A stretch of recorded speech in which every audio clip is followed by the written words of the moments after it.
hello. Thank you so much for having me here today. My first time here, obviously, such a thrill to be in Sydney and to have the opportunity to speak to you about a very little-known young man who is very dear to Jane Austen's heart. I'll begin by talking a little bit about me, how I came to be a writer and a novelist, and when my fascination with Jane Austen began. And then I will share the inspiration and research for my novel, Jane Austen's First Love, along with a pictorial overview of my visit to the real-life Gunston Park, which you see pictured on the cover of the novel, which is in Kent, England, where the novel is set. And after that, I'll answer any questions you might have. So my fascination with books began at a very young age when I devoured all the children's classics, including my favorites, The Secret Garden, Anne of Green Gables, and Little Women, which forged my desire to be a writer.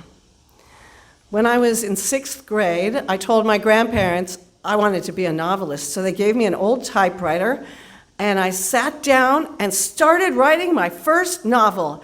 I got about a third of the way through, and I had no idea what should happen next. So that's where I learned the importance of an outline, and I never write a book without one. In high school and college, I wrote and produced plays and performed and directed in plays, and then I wrote and actually finished my first book as my university thesis. My professional writing career began when I sold 2 contemporary romance novels, which are still available under the titles Floating on Air and 2-Week Deal. In between raising my sons, I followed another dream to be a screenwriter. I sold 20 scripts to film and episodic television, some of which actually got made, which is a miracle in Hollywood, where less than 1% of registered screenplays actually make it to production. I had such an amazing experience. I adapted a Danielle Steele novel called Once in a Lifetime. I visited the sets where my scripts were being filmed. I met amazing people like Dolly Parton, who sat next to me on her sofa in her mansion in Bel Air and played her guitar and sang 14 original songs. It was such an incredible experience, but I really wanted to be a novelist, so I returned to my first love, books. I've now had 13 novels published, mainly historical fiction and historical romance, and I have a new 3-book deal for a historical mystery series, which are coming out next year. 3 of my novels are related to Jane Austen. As you've heard, The Lost Memoirs of Jane Austen, The Missing Manuscript of Jane Austen, and Jane Austen's First Love. So I'm a bit Jane Austen obsessed, as are all of you. Many Austen fans say they've been reading her books since childhood, but my introduction to Jane came later, in an English literature class in college. We read Pride and Prejudice and Emma, and I knew right away that they were very special. Flash forward to 1995, when I fell in love with Colin Firth and the BBC miniseries Pride and Prejudice, and the films Sense and Sensibility, and Emma, and Persuasion. It was a Jane Austen moment in cinema. I was transported. I wanted to live in a Jane Austen novel. So I read all of her books, and then I read them again, and I watched every movie adaptation ever made.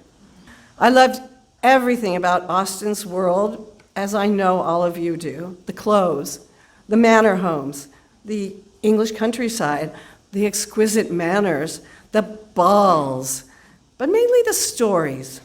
Jane gave us heartfelt stories about people who, even though they lived over 200 years ago, felt real and familiar, from the heroic and ridiculous to the pompous and entitled.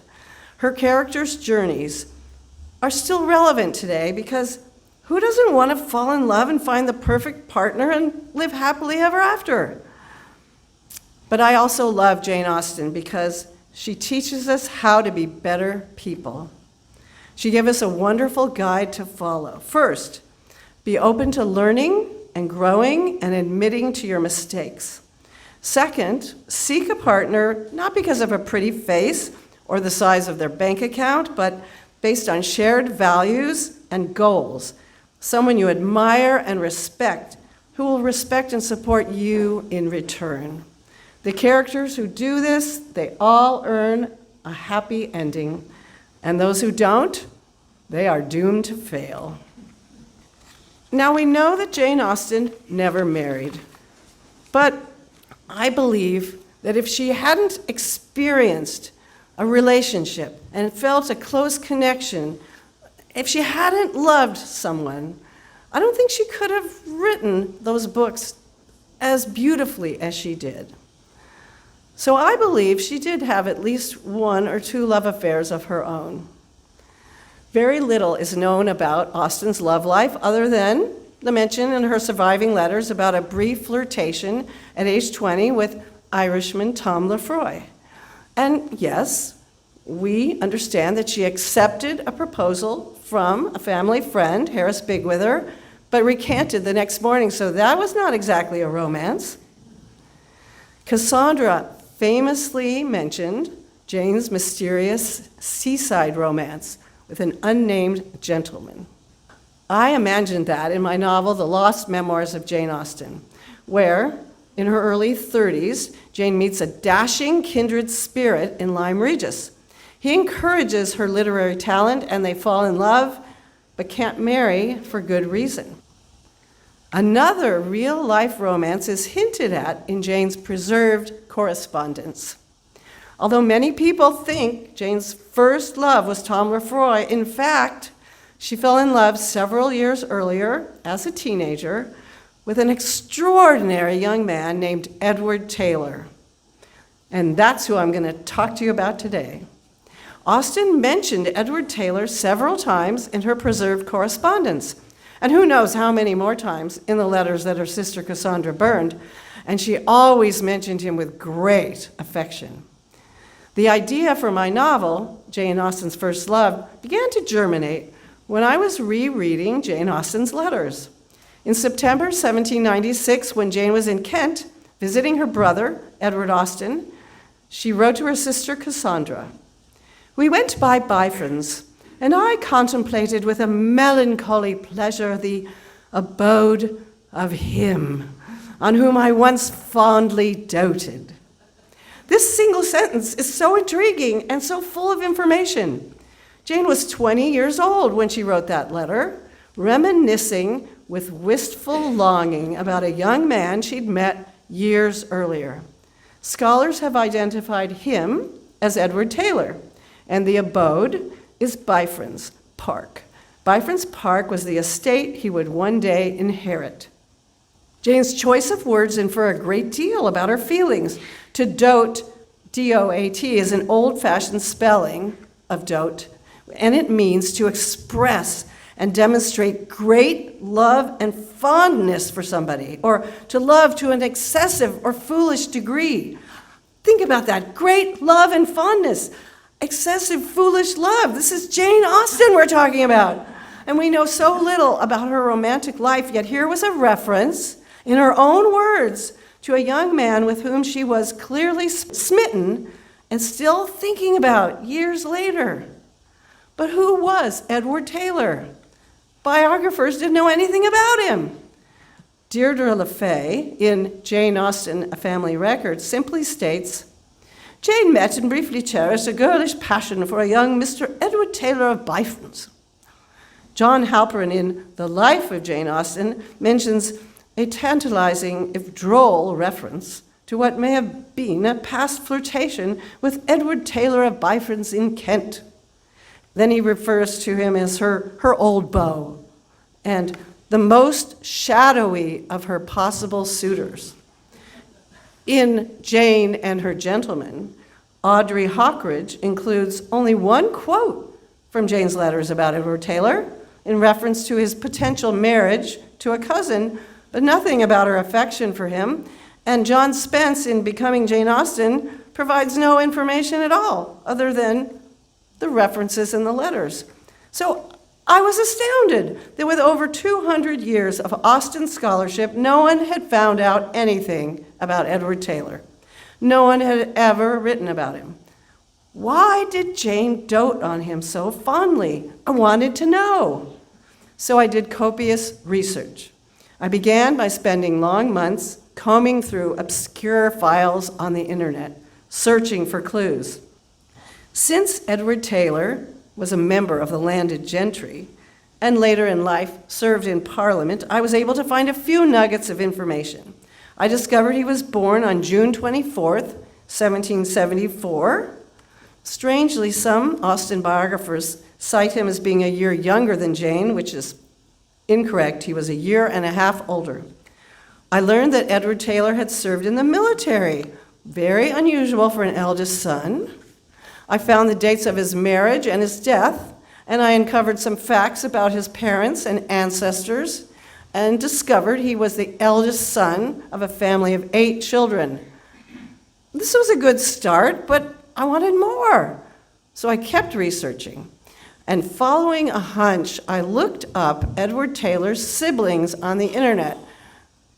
I just sort of started in order, and I struck gold. His next youngest brother, Herbert Taylor, rose to the rank of lieutenant general in the Army, was knighted, and served as private secretary to King George III, Queen Charlotte, and King William IV. A prominent man, he wrote his memoirs, which were compiled decades later by a descendant and published in 1913 as the Taylor Papers.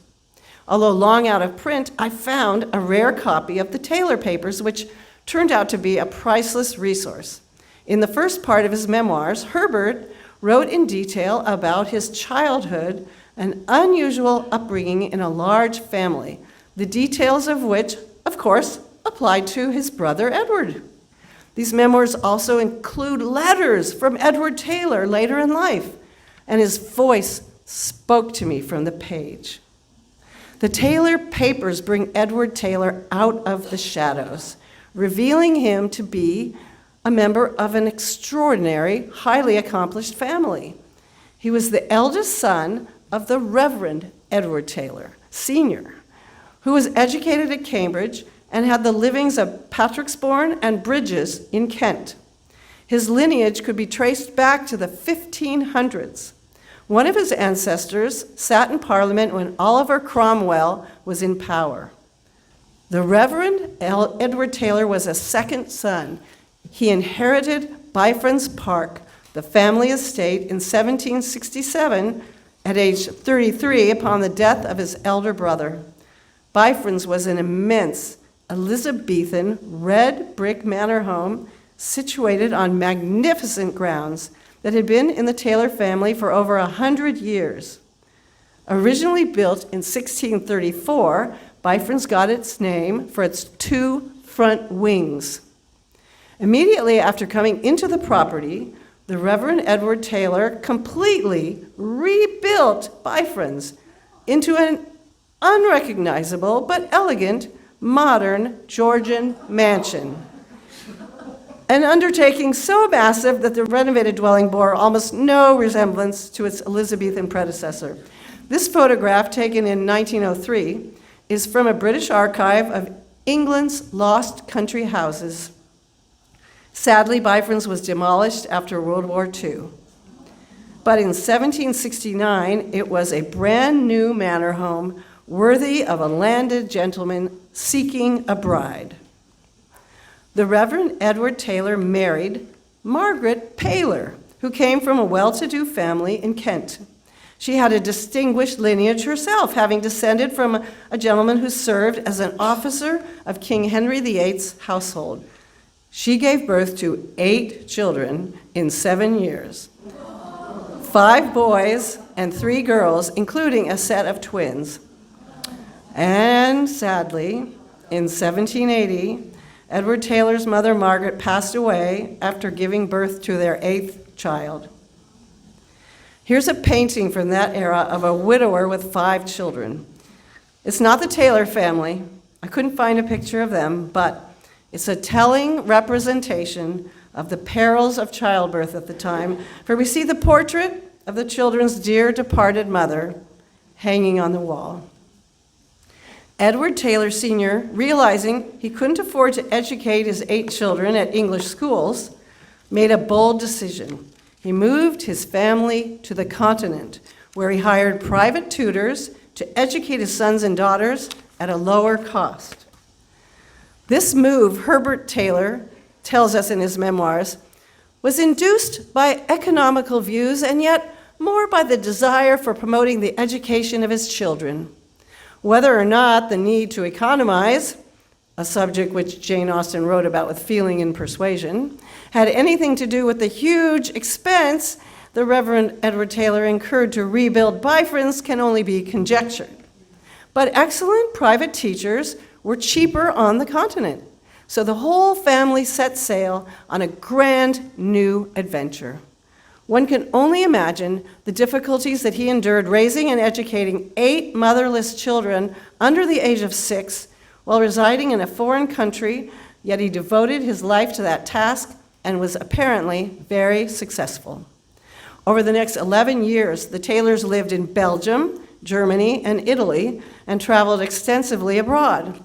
In Germany, the Reverend Edward Taylor leased a farm of 700 acres, and his children were obliged to spend several hours every day working on the farm in addition to their studies. All 8 Taylor children were tutored by private masters and became extremely accomplished. In 1789, Arthur Young, a well-known travel writer of his time, wrote of his visit to the family in Bologna. He said this of the Reverend Taylor: "He has handsome apartments in the Palazzo Sampieri and lives here agreeably with his beautiful and amiable family. A finer progeny of daughters and sons is hardly to be seen, or that forms more pleasing society. They speak French and German like natives, and before they leave Italy, they will do the same with Italian. They paint agreeably and have considerable musical talent." The Taylor children each played a musical instrument so proficiently that they frequently gave concerts wherever they lived or visited across Europe. Edward, Jane Austen's Edward, played the violin. The children became fluent in 5 languages and learned to draw by copying frescoes at the Vatican. As British citizens living on the continent, the Taylors drew the attention of visitors and residents of the highest rank. They became friends with dukes and duchesses, princes and princesses, lords and ladies, artists, musicians, and religious government and military leaders. Imagine my excitement when I discovered this portrait of Edward Taylor in the Taylor papers. I suspect it was painted when he was in his late 20s or early 30s. In her correspondence, Jane Austen wrote about his beautiful dark eyes. What do you think? When she met him as a teenager upon his return to England, he had already enjoyed a remarkable life and a remarkable education. He was well-read, extremely accomplished, and must have been excitingly different from any other young man of her acquaintance. Is it any wonder that she fell madly in love with him? Edward's brother Herbert wrote of their early years, "I was very fond of reading, especially books of history, but above all, I delighted in the perusal of military history and memoirs. My early inclination was for the military profession, but my father was opposed to it." This aspiration seems to have been shared by Edward Taylor and all his brothers. Edward left Merton College, Oxford, after only a year to join the army, where he served as captain in the New Romney, or Duke of York's own, Fencible Light Dragoons in Ireland for 3 years. To serve in the military was an unusual choice for a first son and heir, who was supposed to stay home and safe and prepare for a life as lord of the manor. I imagine it must have caused some tension between Edward's junior and senior. So in creating Edward Taylor's personality for my novel, I drew on everything I had learned about him and his family. Herbert Taylor mentions some of the shenanigans they'd gotten into as boys, and those anecdotes along with Edward's bold move to join the army, inspired me to make him something of a daredevil. And since he'd left Oxford so early, I inferred that after his comprehensive education and travels abroad, Edward might have found university instruction redundant and confining. I suspect that Edward Taylor considered life as a member of the landed gentry uninteresting and was envious of his brother's more exciting career opportunities. Herbert wasn't the only Taylor son to become distinguished. Brooke Taylor served on a King's Privy Council and as envoy and minister to various foreign courts, and was also knighted. Bridges Watkinson Taylor was a captain in the Royal Navy during the Napoleonic War, where he sadly lost his life while saving more than a dozen men from drowning. Meanwhile, Edward was obliged to give up his life as a soldier at age 24 when he inherited the estate of Bifrons upon his father's death. When Jane Austen heard the news of Edward Taylor's inheritance, she wrote to Cassandra from Steventon, "I hope and imagine that Edward Taylor is to inherit all Sir Edward Daring's fortune as well as his own father's." Jane was joking here. The Reverend Taylor and Sir Edward Daring were schoolboys together at King's School, Canterbury. They happened to pass away on the exact same day. So Jane was wishing, in jest, that Edward Taylor would benefit from both inheritances. Knowing that Edward Taylor was a real person who Jane Austen adored, and that I had in my possession so many little-known facts about him, was exciting. I feel like I could have written a PhD dissertation about him, but instead I wrote a novel. Imagining their first meeting and what their relationship might have been. How and when did Jane Austen and Edward Taylor meet? We don't know for sure, but it might have happened in 1791 when Jane was 15 and a half years old, and her brother Edward Austen, yes, another Edward, became engaged to Elizabeth Bridges of Gunston Park in Kent. Elizabeth's parents, Brooke Bridges, 3rd Baronet, and Fanny Bridges, had 11 children, including 7 sons, all of whom were named Brooke, to ensure that if any one of their sons died, the family name would carry on with whoever inherited the title. Edward Taylor was a distant cousin of the Bridges family and a neighbor. Bifrons was only 5 miles from Gunston Park. It seemed likely to me that Jane, along with her mother, sister, and youngest brother Charles, visited Kent in 1791 for a summer of festivities to celebrate her brother's engagement, and while there, she met and fell in love with Edward Taylor. Meanwhile, I was intrigued by another Austen fact. That same year, Jane Austen wrote a scathing and ironic short story called The Three Sisters, about the social realities faced by young ladies in the marriage market, which featured characters named Fanny and Sophia. Was that coincidence, or did Jane write that short story after having met and observed Fanny and Sophia Bridges contemplating their own matrimonial prospects? And thus my novel was born, with the 3 Bridges romances all going on at the same time. It was a summer of love. And there's a little matchmaking thing that I have going on in my novel. I wanted to ensure that Jane Austen, although a precocious 15-and-a-half-year-old, learned something along the way that would inspire her later fiction. So I made her a determined matchmaker, believing, as her heroine Emma does, that she is extremely perceptive and knows what is best for others when it comes to romantic couplings.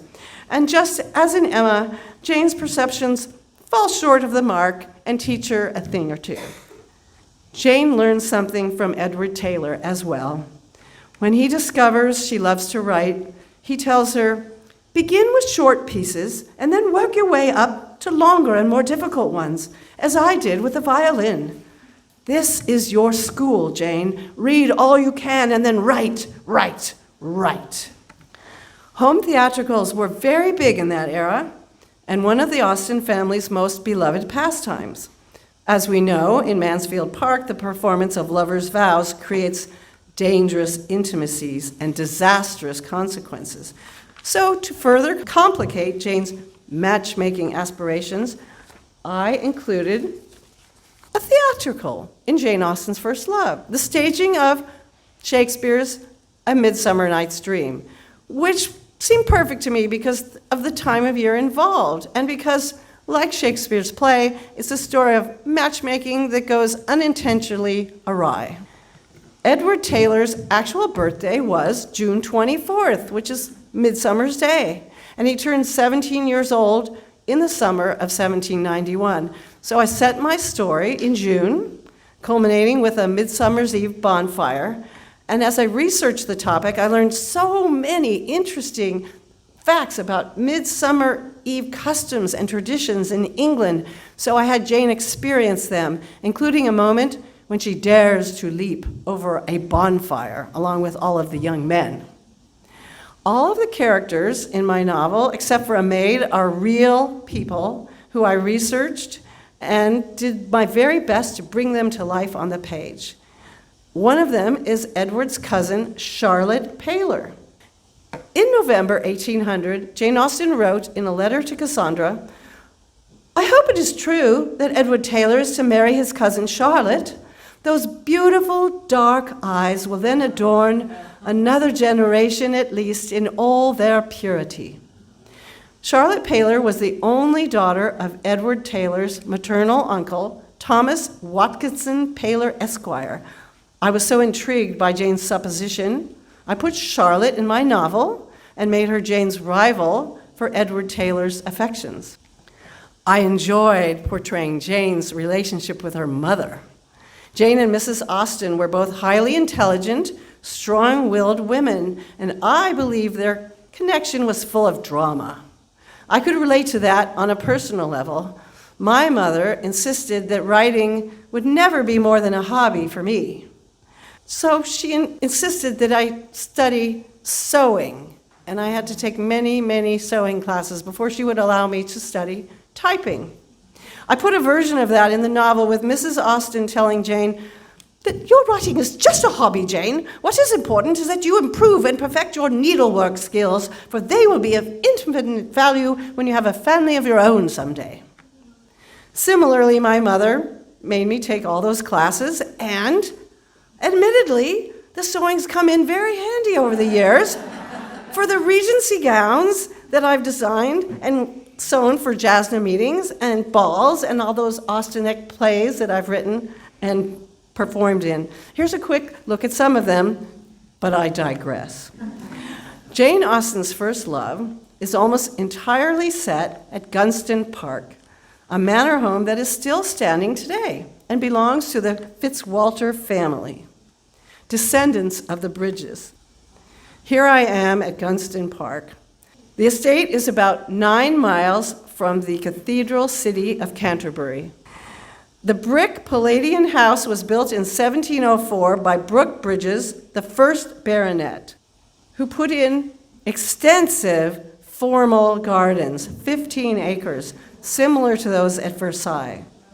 And then, in the 1770s, his grandson, Brooke Bridges, third baronet, the gentleman Jane Austen knew, made alterations to the house and the gardens, and as was popular in his day, he took them all out, and he put in an open landscape park, a natural look which was fashionable at the time.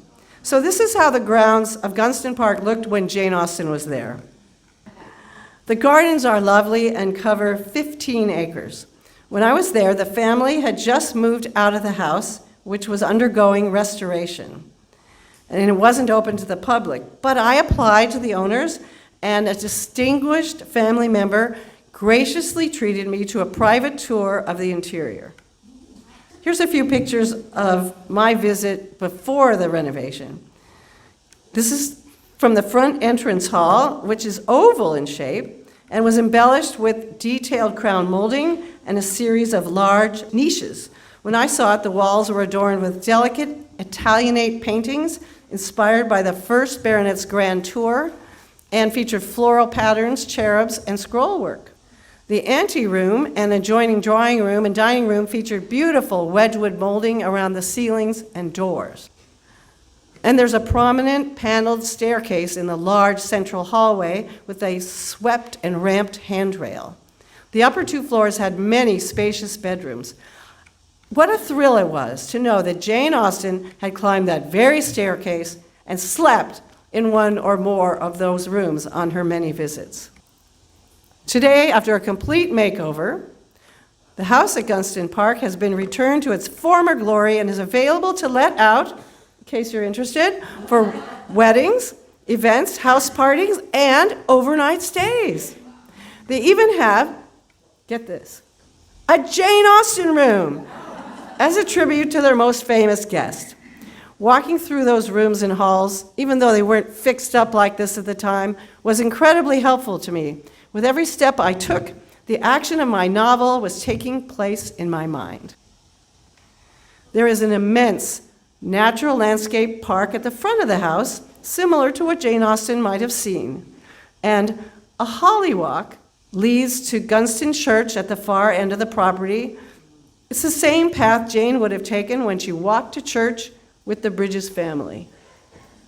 I loved this gate that invites you to explore further into the gardens. When you pass through it, you enter a series of 3 large enclosed gardens, each of which leads into the other, ending at the church beyond.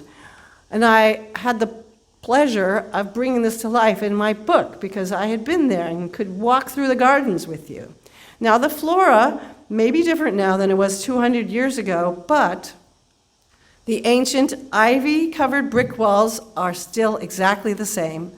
And these walls, which are pretty high, inspired a very daring scene where Edward Taylor and Jane walk on top of the wall, showcasing his daring nature and sense of fearlessness and her eagerness to challenge herself. Now, on to the fashions of the time.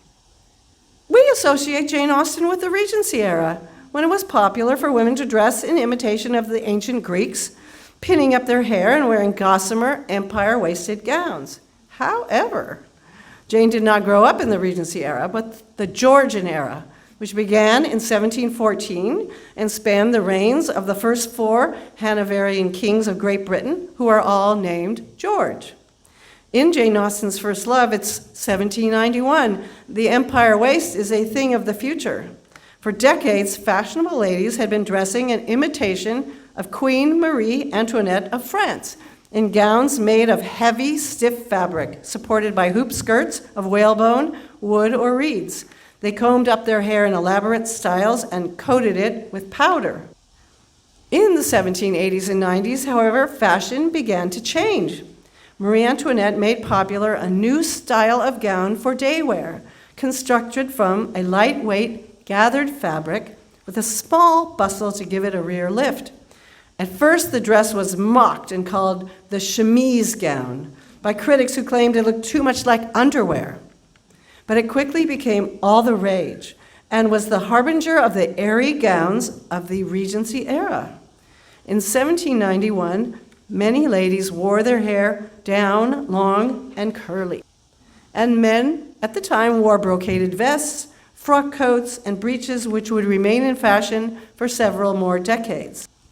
Older gentlemen, such as Jane Austen's father, George Austen, wore white powdered wigs, as they had for more than 2 centuries. Stylish young men, including Jane's brothers, Edward and James, strove to create a new fashion at the time, as young people often do. So instead of wearing wigs, they powdered their own natural hair. Stylish ladies also powdered their hair for portraits and special occasions, such as a ball. Although you never see hair powdering in anything Austen, it would have been an accepted part of her early life. I made it a thing in the novel, and a bone of contention for Edward Taylor, who doesn't believe in it. I told the story of Jane Austen's first love from Jane's point of view, as if in her own words. It's quite a challenge to dare to write as Jane Austen herself, but I'd already attempted it with my other 2 novels, and they were well received, so I got back into my Jane Austen headspace. And while writing the book, as I'd done with the other 2, I read Jane Austen's novels over and over. I read her letters over and over to keep her voice in my head. My goal was to sound as much like Jane Austen as possible while also making her accessible to a modern audience. I felt a great responsibility to remain true to Jane Austen's known history while interweaving her untold love story with Edward Taylor with the known dates, times, and places and facts of her life. When I was finished, I hoped it would be difficult for even the most discerning Jane Austen scholar to determine where fact ended and fiction began. I loved climbing inside Jane Austen's head while writing this book. We may live 2 centuries apart, but I identify with her on so many levels. We both love to write and tell stories. We both love romance, drama, and comedy, and neither of us could be happy without writing as an outlet for our creativity. I've been fortunate that all my books have had wonderful covers, but it's a process before the final look is achieved. See if you can find the 2 glaring errors in this first proposed version of the cover for Jane Austen's First Love. Do you notice her hairstyle? It's an upswept hairstyle, more common to the Regency era, and Jane at 15 and a half would not have been old enough to wear her hair up. And most egregiously of all, a zipper is prominently visible on the back of the model's gown. So I made them go back to the drawing board. I just asked them to give her a cascade of curls to cover both ills, make the sky a little bluer, and that gave us this result, which I find a little more pleasing. I'm sort of relieved to report that Jane Austen's First Love made 5 best of the year lists, including Austen Prose and Austen-esque reviews, and Library Journal named it an editor's pick of the year, called it truly riveting, a realistic tale that could have been written by the revered author herself. These are very humbling words for an author to hear. The Historical Novel Society said, based on Jane's extensive research on the enigmatic Edward Taylor, so many of the personalities are real, and the dates and events astonishingly match, which make this masterwork feel like a real memoir. I was especially honored by the review from Regency World magazine, and I'm just going to read it to you so it might entice you to buy one of my books.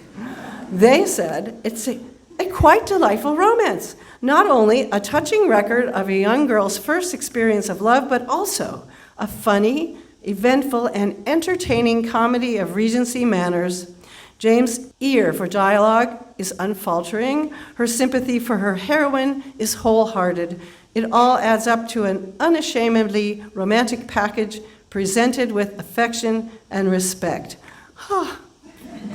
Thank you, Regency World magazine, and I hope you will love the novel and find it a fun and romantic read. So, I'm going to tell you some more about Edward Taylor after his meeting of Jane Austen.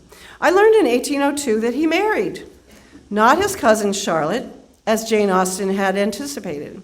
He married Louisa Beckingham of Bournemouth, Kent. They had 8 children together. He was the Member of Parliament for Canterbury from 1807 to 1812. And then the next information I found about him is in the Taylor Papers, which contains letters from Edward Taylor to his brother Herbert, among others.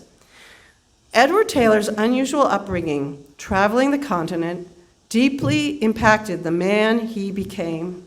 After their children were grown, he and his wife seemed to have lived the rest of their lives in Europe. In his letters, which are peppered with phrases in a multitude of languages, he describes their activities overseas.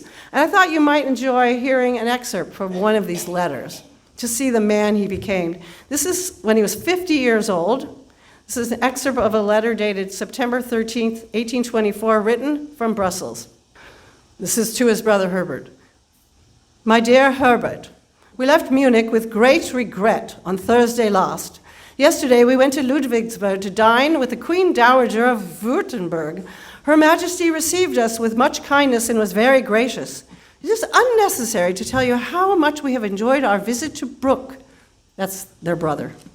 It has been particularly gratifying to me to witness the high esteem in which he is held by everyone to whom he is known in Germany, and particularly by the court of Bavaria, and also to see the very liberal and handsome manner in which he fulfills his public station. We passed 9 days with the King and Queen of Bavaria. Our intention is to start very early tomorrow morning for Heidelberg and then to proceed to Paris.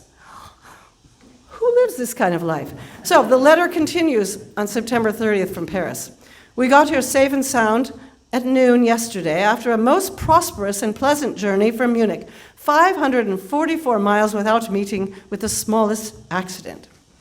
He then goes on in detail about all the places they stopped to dine, sleep, and change horses, very much like what we see in Jane Austen's letters. He describes the attitude in Paris after the recent death of Louis XVIII, and he wrote, "It is expected that Charles X will not change anything in the administration. The French observe carelessly, 'Le roi est mort, mais nous en avons un autre,' which means the king is dead, but we have another." He wrote, "The king will have one advantage over his brother of being able to show himself to the public and ride on horseback. Had this event happened 5 or 6 years ago, Paris and France in general would not have been so quiet as it is now." Sadly, in 1830, Edward Taylor sold Bifrons. Why? It should have been the legacy of his eldest son. Did Edward find it impossible to maintain an estate in England while traveling abroad? Did he need the funds to support his lifestyle on the continent? We don't know, but his brother Sir Brooke Taylor wrote that one of Edward's sons had expressed his regret at the parting with the old family estate, but showed his readiness to enter into any arrangement which may contribute to the comfort and happiness of his parents.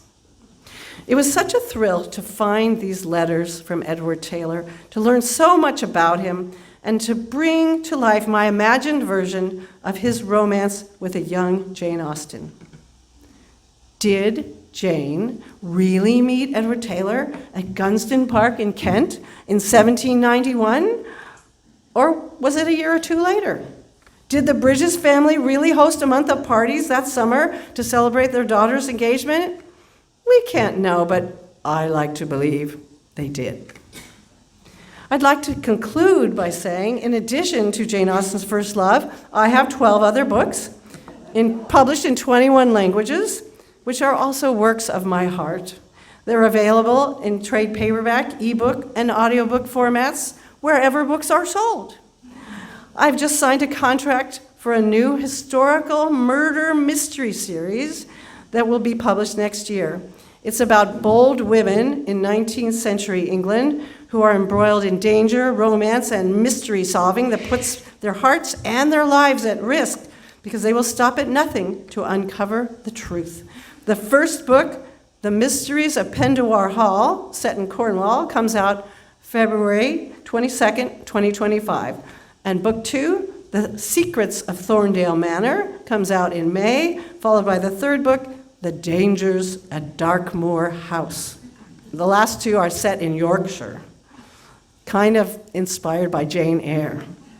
I hope you enjoy reading them as much as I enjoyed writing them, and I hope you enjoyed this talk because it was such a delight to be here and to speak to you. Thank you again, Susanna, for having me, and I'd be happy to take any questions you have.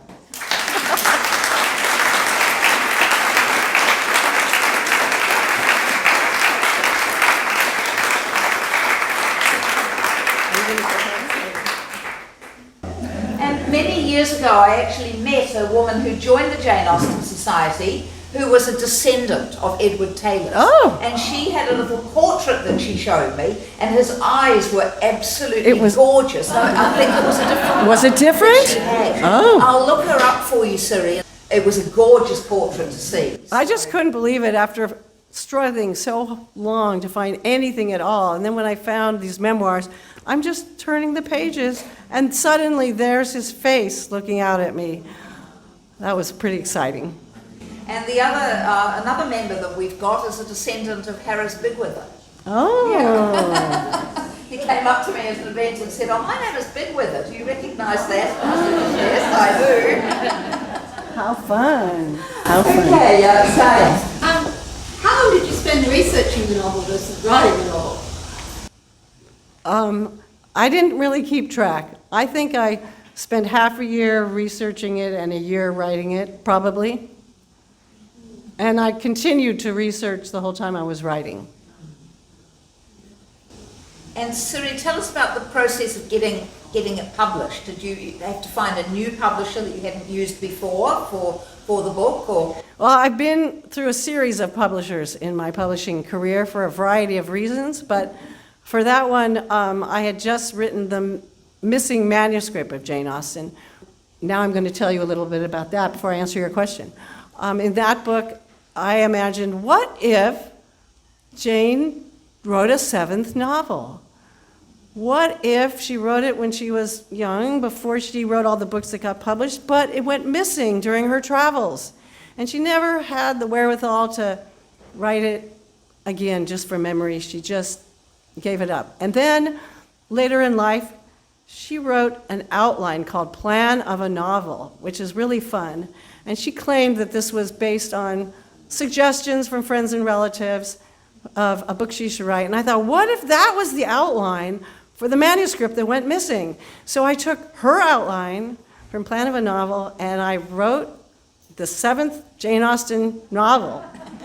And that book that I wrote is two novels in one. It starts with a modern day librarian who finds a clue to the existence of this missing manuscript, and she goes in search of it, then she finds it, and she has a romance of her own, and we worry about the fate of it. Is it going to be sold at auction, or will the world ever get to see it? And meanwhile, you also get to read the entire book. So there's two stories going on at once. And so that was the first book that I wrote for Berkeley, the name of the publisher, and then I was contracted for a second one, and I wrote Jane Austen's First Love. I've read Jane Austen's First Love and blown away. It was as if she was in my head. She was reading to me. Do you have any more idea? Do you think that you will do another one as Jane Austen? Well, I don't know.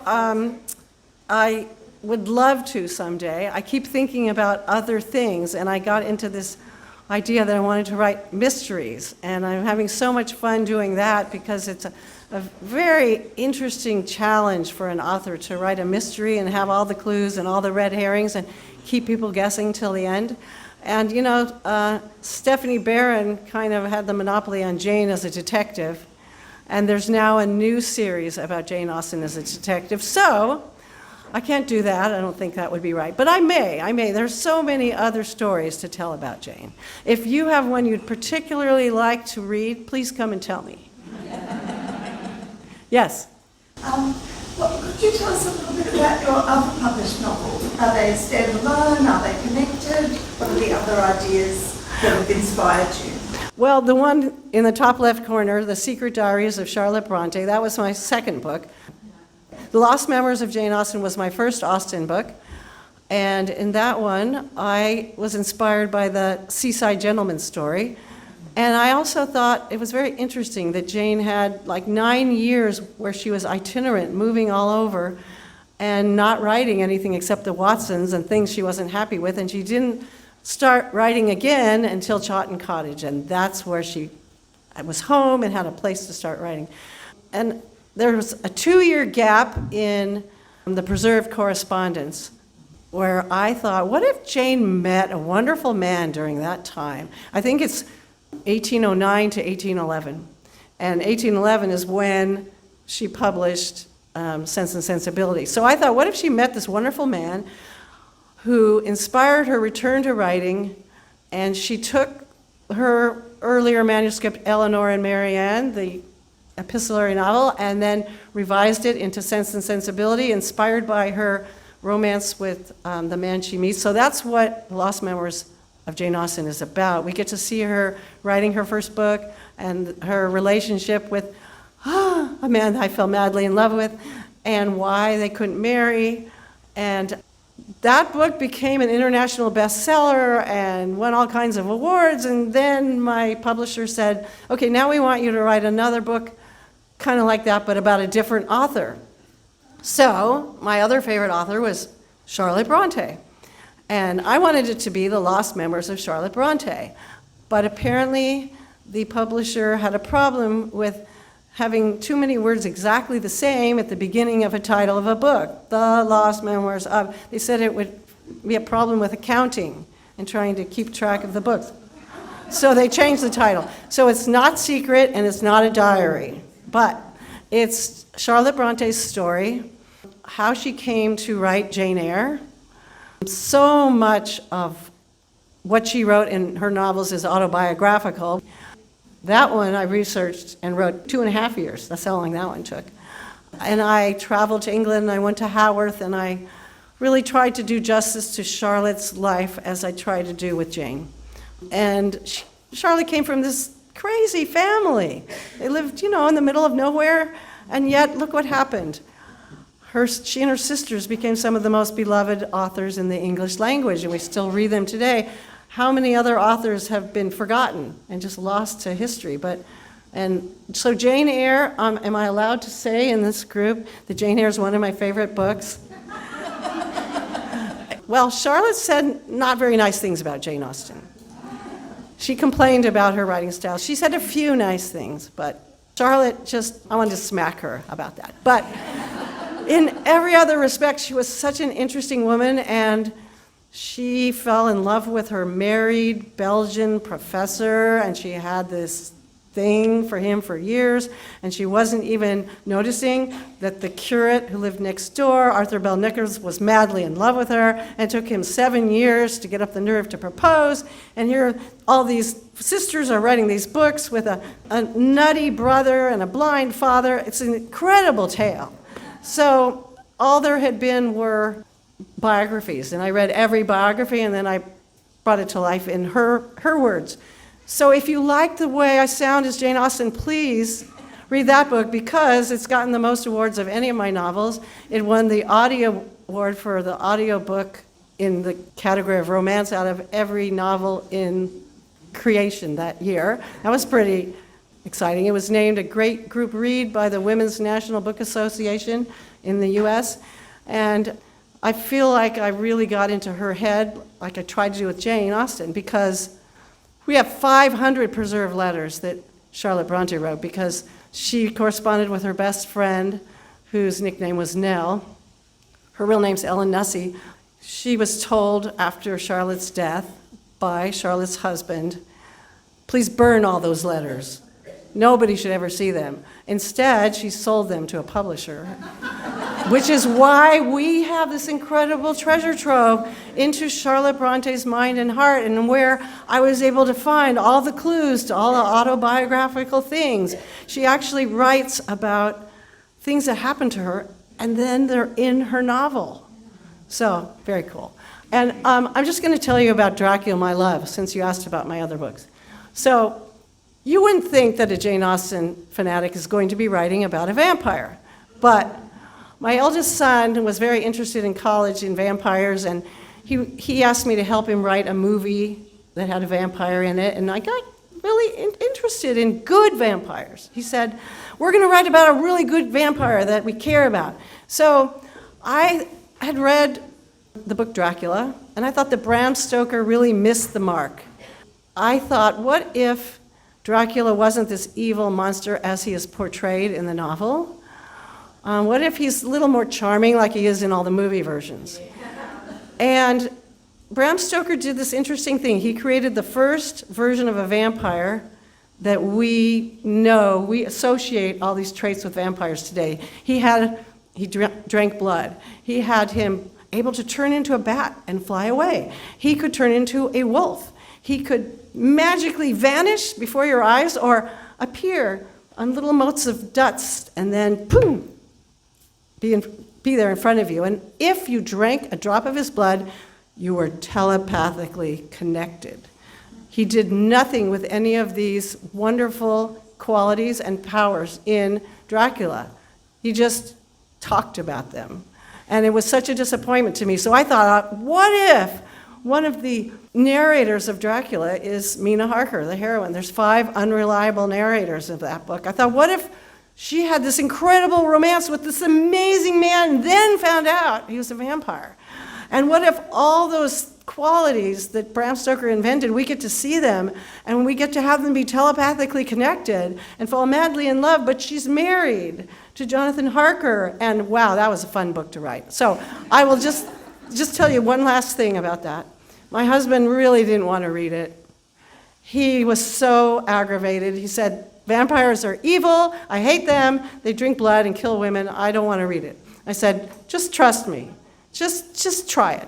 So on a Saturday, late afternoon, he put it off as long as possible. He poured this huge cup of coffee to keep himself awake, and he sat down to read my manuscript before I showed it to anybody. And he was just completely riveted. And then I called him for dinner. He ate really fast, and he went back and he read till like 3 in the morning. And this is a guy who always went to bed at 9 p.m.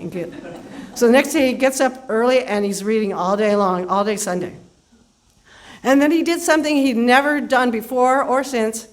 He called in sick to work on Monday so he could stay home and finish the book and find out what happened. And he kept saying, God, I love this guy. I hope you don't kill him off at the end. So I could talk forever about all my books, but I'll stop there.